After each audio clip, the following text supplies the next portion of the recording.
రాకాలోకంకి స్వాగతం. ఈ కంటెంట్ మీకు నచ్చినట్టయితే లైక్ చేయండి, మీ బంధుమిత్రులకి షేర్ చేయండి. ఇప్పటివరకు సబ్స్క్రైబ్ చేసుకోకపోతే సబ్స్క్రైబ్ బటన్ని నొక్కడం ద్వారా సబ్స్క్రైబ్ చేయవచ్చును. పక్కనే ఉన్నటువంటి బెల్ ఐకాన్ని కూడా నొక్కినట్టయితే మీకు రాకాలోకంలో కొత్త వీడియో పెట్టగానే నోటిఫికేషన్ ద్వారా తెలియజేయటం జరుగుతుంది.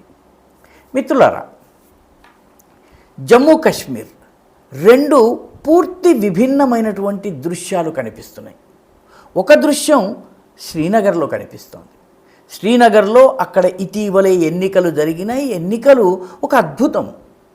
ఎందుకంటే శ్రీనగర్ లోయలో తుపాకీల నీడలో ఉగ్రవాదుల జాడల మధ్య భయంతో గజగజ వణుకుతూ ప్రజలు ఇళ్ల నుంచి బయటకు రానటువంటి రోజుల నుంచి ఈరోజు పరిస్థితి మారిపోయింది. ఈరోజు ప్రజలు స్వచ్ఛందంగా, స్వేచ్ఛగా, నిర్భయంగా బయటకొచ్చి బారులు తీరి పురుషులు, స్త్రీలు ఓటు వేశారు. ఇదొక అద్భుతమైనటువంటి దృశ్యం కనిపించింది. శ్రీనగర్లో కనిపించింది. శ్రీనగర్తో పాటు త్రాల్, పుల్వామా, షోపియా ఈ ప్రాంతాల్లో కూడాను చాలా పెద్ద ఎత్తున ఓటర్లు బారులు తీరి తమ ఓటు హక్కుని వినియోగించుకుని తమకు ఎటువంటి నేత కావాలో అటువంటి నేతకు ఓటు వేశారు. అతన్ని ఎంచుకున్నారు. ఫలితం తర్వాత వస్తుంది, అది వేరే విషయం. కానీ జమ్మూ కాశ్మీర్లో ఈ తరహాలో ప్రజలు బయటకు రావడం ఇదొక అద్భుతమైనటువంటి దృశ్యం. చాలా సంవత్సరాల్లో కనపడింది. ఈసారి ఎన్నికల్ని బహిష్కరించమని ఉగ్రవాద ముఠాలు కానీ, జిహాదీ ముఠాలు కానీ, హురియత్ కాన్ఫరెన్స్లు కానీ పిలుపునివ్వలేదు. రాజకీయ నాయకులు పోటాపోటీగా ఎన్నికల్లో పాల్గొనడమే కాకుండా ఓటింగ్ చాలా మందకొడిగా సాగుతోందని చెప్పేసి తొందరగా ఓట్లు వేయించాలని చెప్పి వాళ్ళు హడావిడి చేశారు. అంటే ఒకప్పుడు ఎన్నికల్లో పాల్గొనని రోజు నుంచి ఈరోజు అందరూ వచ్చి హడావిడిగా ఓట్లు వేయటం జరిగింది. ప్రజలు బారులు తీరి రావడం జరిగింది. 2019లో ఎంత శాతం ఓటింగ్ జరిగింది? 15% మాత్రమే ఓటింగ్ జరిగింది. అంటే ఆర్టికల్ 370ని తొలగించడానికి ముందు జరిగిన ఎన్నికల్లో శ్రీనగర్ లోయలో శ్రీనగర్ నుంచి నెగ్గినటువంటి అభ్యర్థికి మొత్తం అక్కడ పడ్డ ఓట్లు 15%. ఆ 15% ఓట్లలో ఎక్కువ ఓట్లు వచ్చినవాడు ఎంపీ అయ్యాడు. 2014లో 26%, 2009లో 26%, అంతకుముందు 2004లో ఎన్నికలు జరిగినప్పుడు పోలింగ్ శాతం కేవలం 19 మాత్రమే.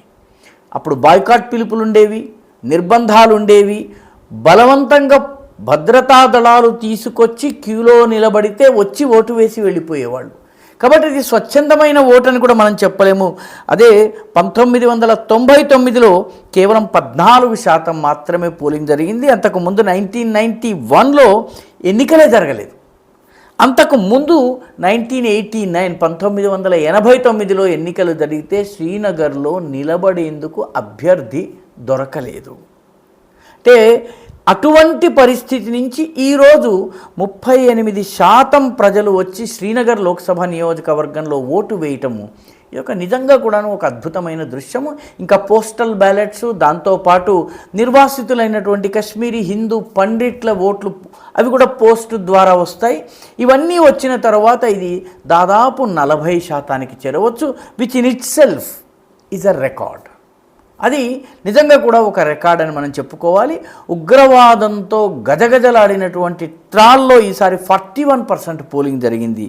బాంబు పేలుళ్లతో దద్దరిల్లేటటువంటి పుల్వామాలో ఈసారి 42%, ఉగ్రవాదానికి కంచుకోటగా భావించినటువంటి షోపియాన్లో 49% ఓట్లు పడ్డాయి. ఇది కాశ్మీరుకు సంబంధించిన ఒక దృశ్యం. భారతదేశంలో భారతీయ జనత కశ్మీరులో తన యొక్క వాణిని స్వేచ్ఛగా, నిర్భయంగా వినిపించినటువంటి వైనం. సరిగ్గా మరొక కాశ్మీర్లోనే మరొక దృశ్యం. ఈ దృశ్యము పాక్ ఆక్రమిత జమ్మూ కాశ్మీర్లో. మన దేశానికే చెందినటువంటి భూమి పాకిస్తాన్ ఇనుప గుప్పెట్లో ఉంది. దాన్ని వాడు ఆజాద్ కాశ్మీర్ అంటాడు, కానీ వాస్తవానికి అది పాక్ ఆక్యుపైడ్ జమ్మూ కాశ్మీర్, పాక్ ఆక్రమిత జమ్మూ కాశ్మీర్. ఈ పాక్ ఆక్రమిత జమ్మూ కాశ్మీర్లో ప్రస్తుతము తిరుగుబాటు జరుగుతోంది. ప్రజలు రోడ్ల మీదకు వస్తున్నారు, పాకిస్తాన్ జెండాలను తగలబెడుతున్నారు. మాకు స్వతంత్ర కశ్మీర్ కావాలి లేదా భారతదేశంలో విలీనం కావాలని భారతదేశపు జెండాలను ఎగరేస్తున్నారు. అక్కడ సైన్యం వచ్చి కాల్పులు జరుపుతోంది. ఈ కాల్పుల్లో అనేక మంది అమాయకులు చనిపోతున్నారు. ఆ చనిపోయినప్పటికీ కూడాను ఉద్యమం ఆగటం లేదు. బియ్యం కోసం, గోధుమల కోసము, మంచినీటి కోసము, నిజానికి మొత్తం కశ్మీర్కు కావలసిన మంచినీటిని సరఫరా చేసేది ఆక్రమిత కశ్మీర్. ఈరోజు ఆక్రమిత కశ్మీర్లో తాగునీటికి కొరత ఉంది. దీంతో ప్రజలు రోడ్డెక్కుతున్నారు. ఈ కశ్మీరులో గతంలో ఎన్నడూ లేని విధంగా ప్రజా తిరుగుబాటు వస్తోంది. పాకిస్తాన్ దీన్ని ఎలా సర్దాలో తెలియక ఏకంగా ప్రధానమంత్రి ఈ ఆక్రమిత కశ్మీర్లో, పాక్ ప్రధానమంత్రి షెబాజ్ షరీఫ్ ఈ ఆక్రమిత కశ్మీర్లో ప్రస్తుతం పర్యటిస్తున్నారు. మనం వీడియో చేసే సమయానికి ఆయన ఆక్రమిత కశ్మీర్లో ప్రజలను బుజ్జగించేందుకు, వాళ్ళతో మాట్లాడేందుకు, వాళ్ళకి నిధులు కేటాయించేందుకు, వాళ్ళ సమస్యలు తీర్చేందుకు బుజ్జగింపు కోసం వెళ్తున్నారు. ఒక కశ్మీర్లో స్వేచ్ఛగా నిర్భయంగా ప్రజలు ఓటు వేసేందుకు ముందుకు రావడం 38-40% అంతే కదా అని అనుకోవచ్చును.